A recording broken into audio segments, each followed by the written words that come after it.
the stories would come out. So apparently, according to other journalists, we found out that there were a lot of porcupines probably told to the royals and even to Harry when they met her, and in order to cover up. 2 documents. Same woman, same university, same graduation year. Completely different academic claims. That is the situation. And before anyone turns this into a simple story about one person embellishing a CV, it is worth understanding what is actually being documented here. Because the more you look at the specific details, the timeline, the institutional decisions, the choices that were made and not made, the more the story shifts away from an individual and towards something that asks harder questions about the institution that published the information in the first place. Once you see the gap between those 2 documents clearly, a much larger question opens up. Not about Meghan Markle specifically, but about how the most experienced royal communications operation in the world handled a verifiable factual discrepancy for nearly 6 years.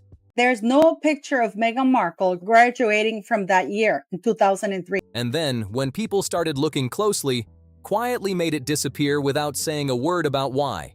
Start with the first document. In November 2017, Northwestern University's own press office issued a statement.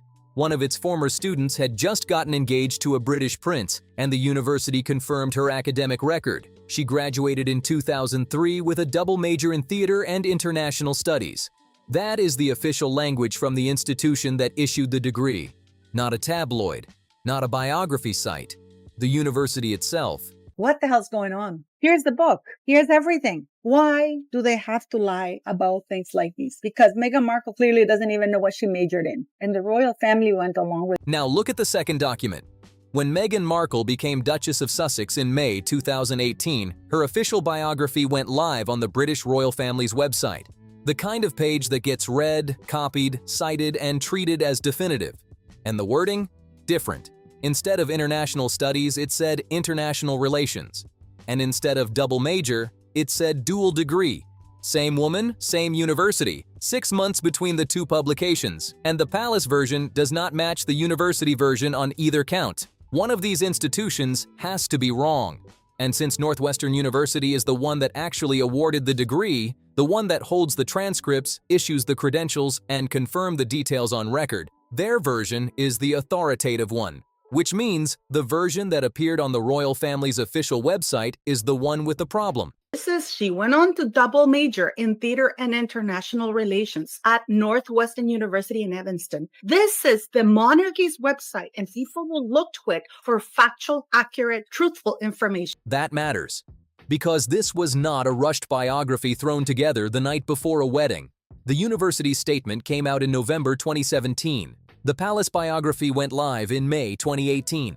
There were 6 months in between, 6 months during which a communications team preparing for one of the most scrutinized royal weddings in modern history had access to the official university statement and still published something that did not match it. Think about what that preparation actually involves. A royal wedding biography is not a casual document. It goes through drafts, it goes through internal review, it gets checked by staff at Kensington Palace and then approved by Buckingham Palace. Multiple people with professional responsibility for accuracy read it before it goes live. The Northwestern statement was publicly available, issued by a press office, not buried in an archive. Finding it required nothing more than a basic search of what the university had already said. And still, both the subject name and the credential type ended up wrong. That is the first question worth sitting with. Not whether the wording difference was intentional, just how does that happen in a process specifically designed to catch exactly that kind of error? Markle graduated from Northwestern in 2003 with a double majored in theater and international studies. If you are finding this breakdown useful, please hit the like button. It genuinely helps Palace Insider reach people who care about getting the real story. Now let us get specific about why the wording difference actually matters, because some people hear double major versus dual degree and think that sounds like a technicality. It is not. At Northwestern University, these are not interchangeable terms. They describe completely different academic credentials. The university's own catalog spells this out in plain language. A double major means a student completes the requirements for 2 majors within a single degree program. 1 transcript, 1 credential, 2 subject areas. A dual degree means a student earns 2 entirely separate degrees, 2 distinct credentials, from 2 different programs, each with their own separate requirements, often requiring significantly more time and coursework to complete. The distinction is not a matter of style. It is a matter of what the institution actually awarded and what appears on the graduate's record. The Palace biography said dual degree. Northwestern's official statement said double major. Those are not the same thing, and any communications professional whose job involves verifying public biographical information should know that. This is not an obscure distinction. It is covered in the university's own publicly available materials and would be flagged immediately by anyone who spent 10 minutes on Northwestern's website. The website has been now updated prior to her marriage to the Duke of Sussex in 2018, and you can see that. Let's see what else it says. Biography's gone. During her time as a working member of the royal family, the Duchess became a patron, and that's about it. But about the Duchess of Sussex, this pretty much suits and the TIG. That's it. No more education, no more humanitarian, no more speaking Spanish, no more speaking English, French. I don't think she even speaks English. She speaks words. There is also a second layer to this. Northwestern University does not offer a standalone major called International Relations. That is not an opinion. It is a fact you can verify in minutes by searching the university's public academic catalog. Scroll through every program listing. You will not find a standalone major with that name. What you will find is the Roberta Buffett Institute for Global Affairs International Studies program. And even that comes with a specific structural condition. It is classified as an adjunct major. It cannot be taken independently. It must be paired with a primary major from another department. So Meghan Markle's academic setup at Northwestern had a very specific configuration that the university's own rules determine. Theater was her primary major, taken within the School of Communication. International Studies was the adjunct major, drawn from the Weinberg College of Arts and Sciences. Two fields, yes, but connected through a precise institutional structure, not freely chosen as equal tracks. And there is one more structural detail worth noting. Students in Northwestern School of Communication are not permitted to double major within that same school. That rule is written into the academic system. It means the only configuration that fits, theater as primary, international studies as adjunct across two different colleges, is precisely the one Northwestern itself confirmed. Not international relations, not a dual degree, a double major in theater and international studies. The gap between what Northwestern said and what the Palace published is not a matter of interpretation. It is a matter of verifiable fact, available in the public record, accessible to anyone with an internet connection. Northwestern University does not offer a standalone undergraduate international relations major, but it offers an international studies major adjunct major and a strong political science major with an international relations subfield. I don't understand where Meghan Markle got that she had a major in international relations when that has never been offered at the university. The university said one thing. The Palace said something different on both the subject name and the credential type, and they had 6 months to check. So where did the Palace version actually come from? There is a traceable line from a specific source to the official record, and following it explains both how the error got in and why it was never caught. In October 2013, 5 years before the royal wedding, Meghan Markle gave an interview to Marie Claire. She was known at the time primarily for playing Rachel Zane on Suits. The interview was personal in tone, covering her background and identity, and in it, she described her degree in her own words. Double majored in theater and international relations. That phrase entered circulation. Media outlets picked it up. Tabloid biographies repeated it. Reference pages absorbed it. Nobody went back to check the university's own academic catalog, and nobody cross-referenced it against what Northwestern actually offers as a program. The phrase simply moved through the media ecosystem, getting repeated until it became the accepted version. This is how biographical information spreads when the primary source is a celebrity interview rather than an institutional record. The interview creates the phrase. The phrase gets copied. The copies get copied. By the time the royal wedding arrives and an official biography needs to be written, that phrase has been circulating for 5 years across dozens of sources. This is a completely different degree. It's the International Studies program. You cannot get a degree in international relations, like the royal website falsely states. That is false. You can get a degree in International Studies program. It feels established. It feels verified. Not because anyone actually verified it, but because it has been repeated so many times that it reads like common knowledge. And when the Palace drafted her official biography in 2018, That is the version they used. The 2013 magazine interview wording, rather than the official university statement that had been published 6 months earlier and was sitting in the public record. That is a choice. Whether it was a conscious one or a careless one, it is still a choice. The accurate information was available. The palace had it. They used something else instead.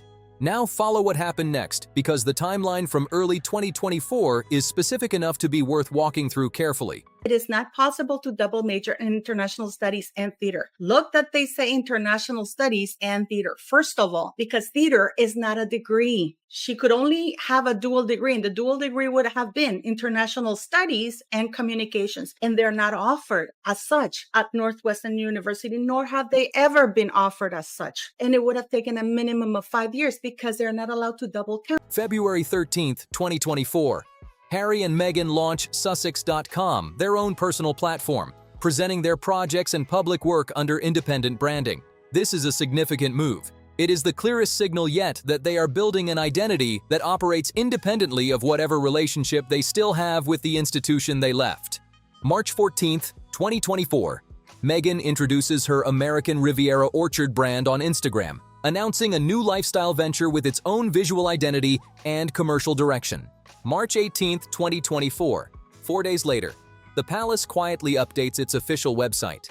The individual biography pages for Harry and Meghan are merged into a single shorter profile of around 500 words. In that process, the detailed education section disappears entirely. No correction, no clarifying note, no acknowledgement that the wording had ever been different from what Northwestern had officially stated. Just absence. That same evening, Hello Magazine reports on the change, citing palace sources. The explanation offered: a routine update, a simple content refresh. Routine. After 6 years of the same wording sitting live on the official site of the British royal family, occurring 4 days after Meghan launched a new commercial brand under independent Sussex branding at a moment when scrutiny of their public-facing materials was naturally elevated. The question of whether that timing was coincidental is one each person has to answer for themselves. What is not a matter of interpretation is the sequence itself. It is documented, it is on record, and it sits alongside the fact that the palace offered no explanation for why the education detail specifically disappeared or what the current official position on that detail actually is. Now, around the same time, something else was spreading online, and it is worth addressing directly because it illustrates exactly what happens when an official source goes quiet and leaves a vacuum. A website called clrn.org started circulating in certain corners of the internet. At first glance, it looks credible. The name sounds institutional, the layout reads like something governmental, and the claim it makes is dramatic, that Meghan Markle never graduated from Northwestern University at all. Some commentary channels pointed to it as evidence, called it government-backed, said it contradicted everything on record. Here is what it actually is. In 1999, the California Department of Education did fund a real initiative under that name, the California Learning Resource Network. Its purpose was narrow, reviewing educational software and curriculum tools for K-12 schools. Nothing to do with universities, nothing to do with graduation records or alumni verification. The funding eventually ended, the original project closed, the domain stayed online, and today it operates under completely different ownership. The clearest signal is at the bottom of the page, where a disclosure identifies the site as part of the Amazon Services LLC Associates program. That is a legal requirement for sites earning commission through affiliate links. Real state government agencies do not run affiliate marketing operations. The contact section lists phone numbers with a 555 prefix. The sequence used in film and television specifically because it is not assigned to real users. No functioning government agency lists fictional placeholder numbers as contact information. On one side of this, Northwestern University, whose communications office confirmed her graduation, whose faculty members confirmed teaching her, whose alumni association has acknowledged her publicly. Multiple institutional voices on record, consistent with each other. On the other side, a repurposed domain with Amazon affiliate links and non-working phone numbers. The reason the second one gained any traction at all is because of the silence from the first. When an authoritative source does not clarify, does not correct, and does not engage with a discrepancy that has entered public circulation, it creates space, and that space does not stay empty. The internet does not leave gaps unfilled. Something always moves in. And in the absence of an official voice, whatever sounds most authoritative in the moment tends to win. This is the core of how misinformation actually spreads. It is rarely a case of people choosing a clearly unreliable source over a clearly reliable one. It is a case of the reliable source saying nothing, leaving a vacuum, and the unreliable source stepping into that vacuum with enough surface confidence to seem credible. The CLRN.org situation is a textbook example of this pattern. The claim it made was dramatic and easy to share. The platform looked institutional to a casual glance, and the official party that could have shut it down in a single sentence instead said nothing at all. The palace's approach to situations like this has a precedent, and looking at it directly is revealing. When the formal process to remove Prince Andrew's styles, titles, and honors moved forward in late 2025, the institutional machinery operated with precision. Letters patent were dated and signed. The London Gazette published the formal notice. The documentary record was clear and complete. This is what the institution looks like when it decides to act, and to do so on the record. But the digital side looked exactly the same as what happened with Meghan's biography. Andrew's individual page on the royal family website simply disappeared. No announcement, no explanation, no note indicating the page had been removed due to a change in his circumstances. Anyone who tried to visit it found a dead link. Media outlets, LBC, News Nation, others, noticed because the page was gone, not because the palace said anything. Two completely different situations. One involving formal constitutional process with full documentary record, the other involving a biographical detail on a web page. But the same communications instinct in both cases. Remove it, say nothing, and let the public piece it together. That consistency reveals something about how the institution relates to accountability, particularly in digital and public-facing communications. The royal household is not classified as a public authority under the Freedom of Information Act 2000. Normal transparency requirements do not apply. You cannot submit a request asking who drafted a specific biography. You cannot trace the internal approval chain. You cannot demand a written explanation for why something was published, why it was not corrected, or why it was eventually removed. The system does not require any of that. What this means in practice is that the Crown occupies a unique position in the information landscape. It is one of the most cited biographical sources in the world for members of the royal family. Journalists, researchers, encyclopedias, and databases treat its content as authoritative. But unlike a news organization, a government department, or an academic institution, it has no formal obligation to issue corrections, acknowledge errors, or explain editorial decisions. It can publish, it can remove, and it can do both in complete silence. That asymmetry matters, because it means the downstream effect of an error in a palace biography, the spread across dozens of other sources, the embedding in the public record, happens without any corresponding accountability mechanism to reverse it. The correction that would normally follow an error in a credible publication simply does not exist. The palace is not required to produce it. And in this case, it chose not to produce it voluntarily either. So the Crown can publish information, remove information, and never formally account for either action. Journalists, commentators, and historians are left working from what is visible, which is often just the gap between what was there and what is no longer. That is where silence stops being neutral. Because in the absence of an explanation, the gap itself becomes the story. The spread of this particular detail matters beyond the immediate question of one person's academic record. When the royal family's official website publishes a biographical line, that line does not stay contained to one page. It moves. Journalists cite it. Databases absorb it. Reference pages reproduce it. In this case, the Canadian Encyclopedia reflected the palace's exact wording, dual degree in theater and international relations, and according to its edit history, that phrasing was still in place as of March 2025. After the palace had already removed the detail from its own site. That is how this works. One authoritative-looking source publishes a line. Other sources copy it. Once it exists in enough places, people stop checking where it originally came from. It becomes fact through repetition rather than verification. Removing it from one site years later does not reach back and correct everywhere it landed in the meantime. This is actually a well-documented phenomenon in how public records form around high-profile individuals. The first official-seeming source to publish a detail tends to set the version that everything else follows. When that source is the British royal family's own website, one of the most cited biographical resources for anyone in the royal orbit, the downstream effect is substantial. Journalists writing profiles do not call Northwestern University to check the degree classification. They look at the palace biography. Documentaries do not verify the credential type against the academic catalog. They repeat what the official source says. And encyclopedias, databases, and reference platforms do the same. By the time the details started attracting scrutiny in 2024, it had been embedded in the public record for nearly 6 years. The palace removing it from its own site did not unpublish it from everywhere else. The Canadian Encyclopedia entry with the incorrect wording continued to exist. Articles that had cited the palace biography continued to exist. The phrase dual degree in international relations, sourced ultimately to a 2013 magazine interview, had by that point been laundered through the most authoritative platform available and distributed across the public record as settled fact. That is the real scale of what a palace biography does when it gets something wrong and nobody corrects it. The straightforward version of this story, the one that travels fastest, is that Meghan Markle misrepresented her degree. That version is simple. It confirms existing narratives, and it spreads without friction.